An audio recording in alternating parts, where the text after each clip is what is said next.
Est-ce que ça vous dit quelque chose, le revenge porn ou la porno-vengeance en français?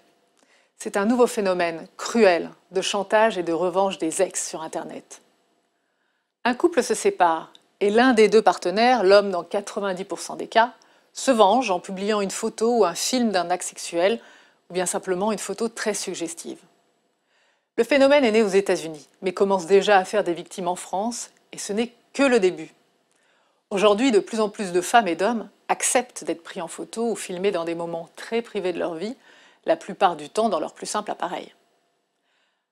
Après une rupture, il arrive que l'ex-partenaire se venge et publie sur Internet, sur des sites porno amateurs ou pas, sur Facebook, ses images intimes.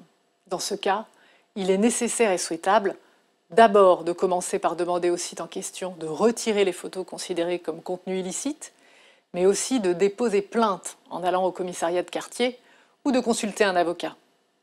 Il ne faut pas rester sans réagir. La loi impose que vous prouviez votre absence de consentement à la diffusion de ces images. En effet, certaines personnes ne s'en offusquent pas et souhaitent au contraire la diffusion, comme dans les sites porno amateurs.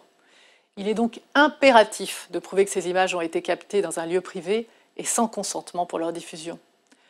Par lieu privé, on entend le domicile de l'un ou l'autre des partenaires, le lieu de travail, une boîte de nuit, un club de sport. En revanche, la rue n'étant pas un lieu privé, dans ce cas, l'infraction serait plus compliquée à prouver.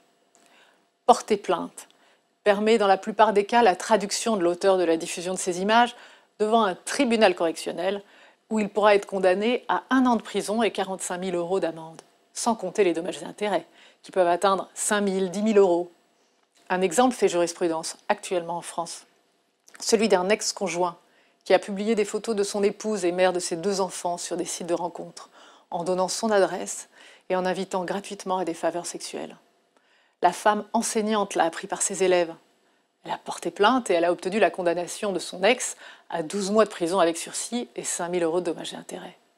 L'idéal reste donc bien sûr la prudence, c'est-à-dire d'éviter au maximum d'être filmé et photographié dans l'intimité.